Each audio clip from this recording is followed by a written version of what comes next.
नमस्कार, स्वागत है आपका उत्तराखंड मुक्त विश्वविद्यालय का कम्युनिटी रेडियो हेलो हल्द्वानी आप सुन रहे हैं और मैं हूं आपके साथ लता। और आज मेरे साथ रेडियो में बेहद ही खास मेहमान, बेहद ही खास शख्सियत दो बैठी हुई हैं। आपकी और मेरी आवाज, आधी आबादी की आवाज मेरे साथ यहाँ पर स्टूडियो में है। आप उत्तराखंड राज्य महिला आयोग के अध्यक्ष श्रीमती कुसुम कंडवाल जी हैं। मैम, बहुत बहुत स्वागत आपका समय देने के लिए, यहाँ पर आने के लिए। और आप राष्ट्रीय महिला आयोग के रिसोर्स पर्सन डॉक्टर पलक मित्तल जी हैं। ये सौभाग्य मेरा है कि मुझे एज एन महिला के तौर पर और जो महिला के चीफ हमारे देश के जो संवैधानिक पद पर बैठे हुए हैं, जो हमारी और आपकी आवाज बनकर बैठे हैं, उनसे बातचीत कर पाऊँ, कुछ सवाल मैं आपके बिहाफ में पूछ पाऊँ। तो सबसे पहले मैम, कार्यक्रम को लेकर हमारा जो सब्जेक्ट था वो महिलाओं की भूमिकाएं क्या है, चुनौतियां उनकी क्या है, क्या संभावनाएं उनके भविष्य को लेकर है, कार्यक्रम को लेकर क्या कहेंगे और इसको लेकर मैम क्या कहेंगे? सबसे पहले तो मैं उत्तराखंड मुक्त विश्वविद्यालय का आभार व्यक्त करती हूँ कि आज उन्होंने हमें अपने कैंपस में बुलाया और बहुत अच्छी एक कार्यशाला यहाँ पे हो गई है महिलाओं के हितों को लेके। उत्तराखंड राज्य महिला आयोग को विशेष कार्यों को लेके कि किस प्रकार का महिला आयोग काम करता है, किस प्रकार की चुनौतियाँ रहती हैं, किस प्रकार की संभावनाएँ रहती हैं, ये अच्छा विषय है।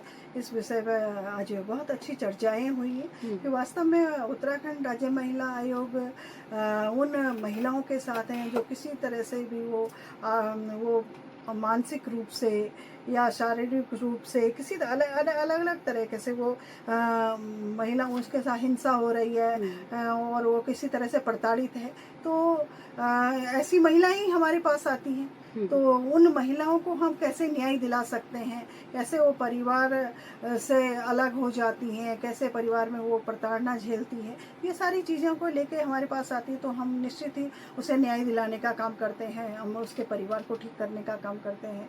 पति निश्चित ही इस प्रकार से हमारे पास चैलेंजेस भी आते हैं और हम जो महिला आर्थिक रूप से कमज़ोर होती है, सरकार की योजनाओं का लाभ उन्हें मिले और वो अपने पैरों पे खड़ी हो, तो महिलाएं अपना स्वरोजगार से जुड़ के कैसे काम कर सकते हैं, तो वो हम उन्हें कोशिश करते हैं उन्हें बताने की, या वो जहाँ पे उन्हें आप यहाँ पे जाके आप अपना काम शुरू कर सकती हैं। आज आपने देखा होगा, लखपति दीदी की बात करते हैं, लखपति दीदी से कितनी बहनें हमारी अपने रोजगार से जुड़ी हुई हैं और कितना वो अपने पैरों में काम कर रही है। आज ऑनलाइन उनके आधे से ज़्यादा सामान उनका ऑनलाइन जा रहा, विदेशों में जा रहा है। तो आज बहुत सारी ऐसी महिलाएं हैं जो पति से अलग होके आज अपने बच्चों का पालन पोषण करी और इस योजना से जुड़ी हैं। और ये तो इस तरह का बहुत सारी चीज़ें हैं जो कि महिला आयोग स्वयं से प्रयास भी करता है, कोशिश करता है और काम भी करता है। जैसे जो है महिला आयोग हर तरीके से कोशिश करता है कि किसी भी तरीके से महिलाओं का विस्तार हो, और किसी भी क्षेत्र की अगर हम बात करें, हालांकि मैं समझना चाहूँगी कि हम राष्ट्रीय स्तर पर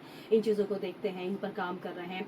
किस किस तरह के केसेस महिलाओं से संबंधित आते हैं? क्या सिर्फ महिलाओं जो आफ्टर मैरिज के केसेस होते हैं, क्या वही प्रताड़ना के केसेस आते हैं, या फिर बच्चियों को लेकर, यंग जनरेशन को लेकर किस किस तरह के केसेस आप लोग डील करते हैं? मैम, मैं कहाँ से शुरू करूँ? एग्जैक्ट, जैसे मैंने आज अपनी टॉक में भी कहा था कि जब एक बच्चा जन्म लेता है तो पहला सवाल क्या होता है, और जवाब था लड़का या लड़की, और उस सवाल से ही सब कुछ तय हो जाता है। हमारे पास जो केसेस हैं मैम, वो एक साल भर की बच्ची से लेके एक 50 वर्षीय औरत है उससे ऊपर तक के आते हैं। आजकल जैसा कि आपने न्यूज़ में भी देखा होगा, छोटे छोटे बच्चों के संग इतना शोषण हो रहा है और किस तरीके से। और मैम, कहीं भी अगर इसमें एजुकेशन का कोई लेना देना नहीं है, बैकग्राउंड का कोई लेना देना नहीं है। अगर आप देखें, हाल में एक इंस्टाग्राम इन्फ्लुएंसर का भी केस आया था, और उसके बाद में अगर आप दूसरा केस देखें तो हाल ही में अभी एक पढ़ी लिखी लेडी का केस आया है वहाँ भोपाल से, जहाँ पे उन्होंने वो इतना तुषा जी, उसमें वो जिम की बेल्ट से हैंग हो जाती है। तो ये केसेस जैसे जैसे हम आगे बढ़ रहे हैं, केसेस कम होते हुए तो नजर नहीं आ रहे हैं, बट हालांकि केसेस रिपोर्ट होते हुए नजर आ रहे हैं। तो ये एक पहल है, ये एक पहल है कि कहीं ना कहीं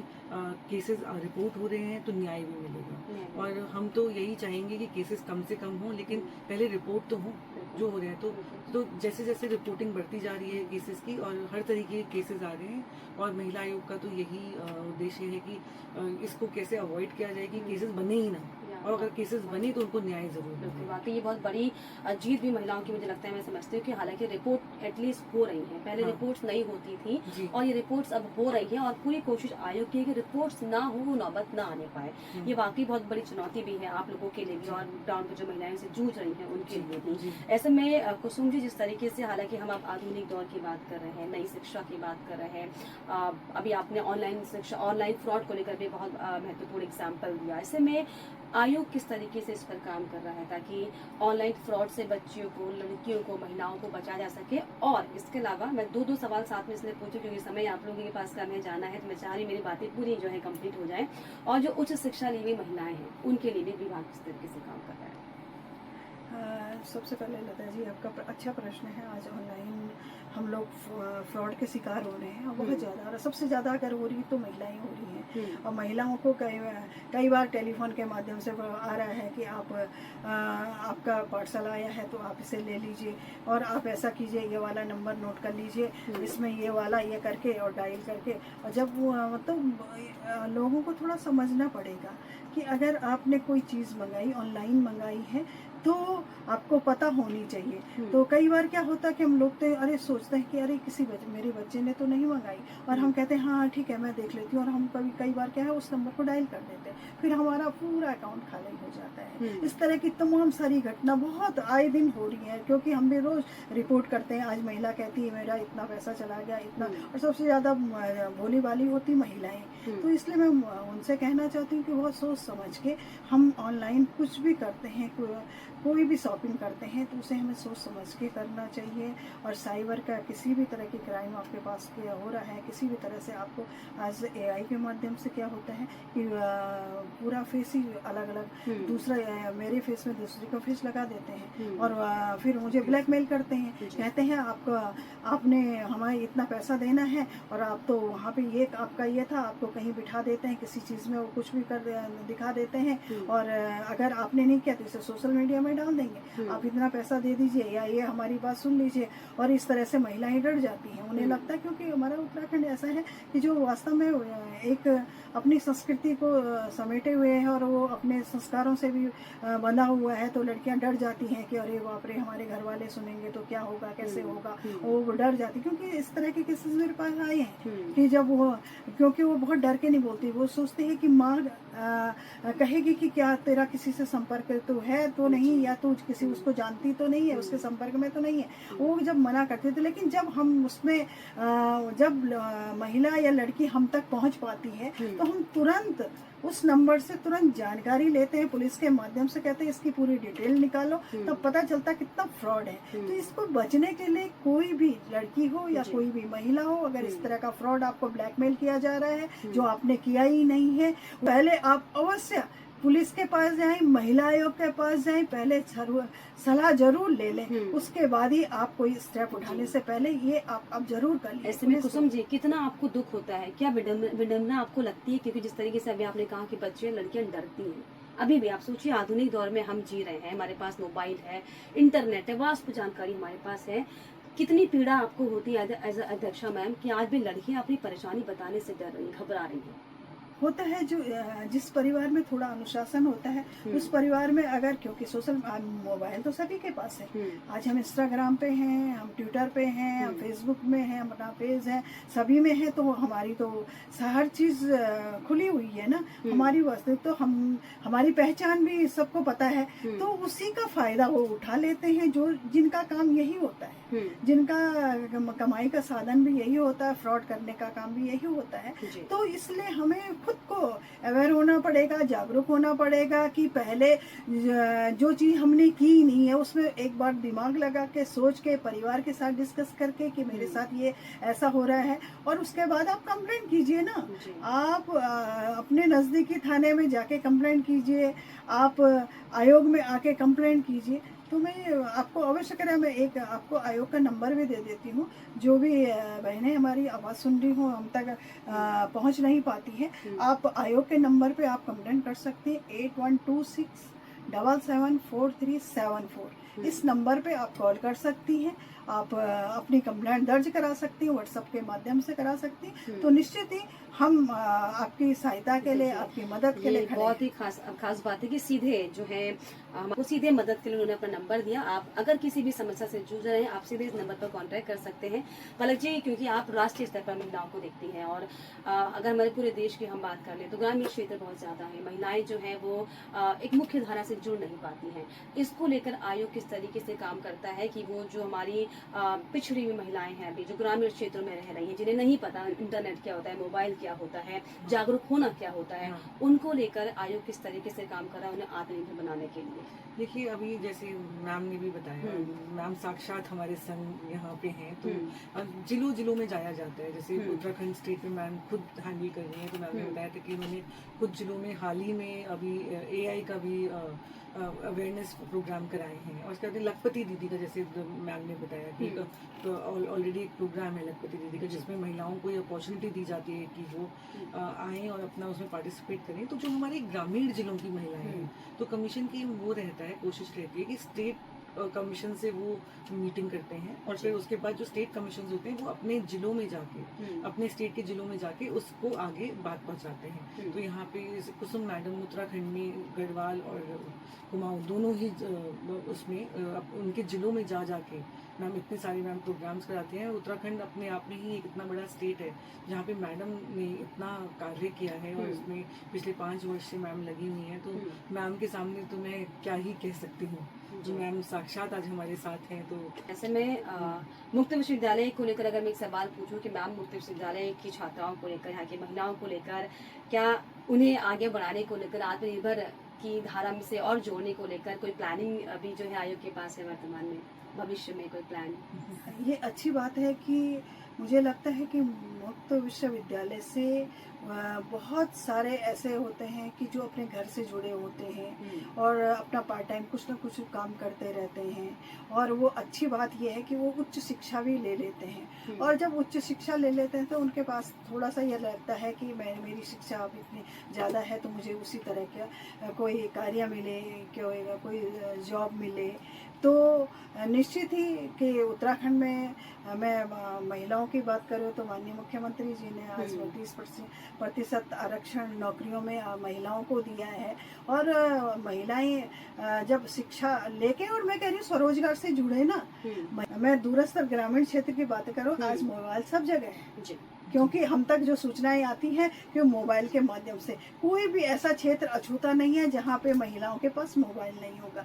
महिलाएं मोबाइल से जुड़ी हैं और बहुत अच्छी, आजकल आपने देखा होगा कि वो उससे ही कई से अपने बिजनेस करी, जो वहाँ पे पारंपरिक कोई चीजें पैदा हो रही है तो उसे वो उसका अच्छा मार्केट उन्हें मिल भी पा रहा है। और उनसे मैं कहना चाहूँगी, पहले तो आप अपने रोजगार से जुड़े, अपना रोजगार करें, कोशिश करें कि आपने जो अच्छी शिक्षा ली है अपने घर पे रह के ऑनलाइन अपने ये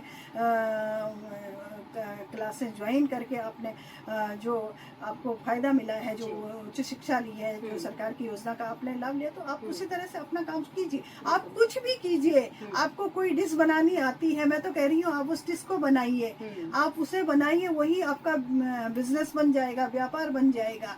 तो मैं आप सभी बहनों से और बेटियों से भी कहना चाहूंगी कि अपने पैरों पे खड़े होने के लिए मजबूती के साथ, जब आपने पढ़ाई की है तो मजबूती से आप अपना स्वरोजगार करें और सरकार की योजना का लाभ अवश्य उठाएं।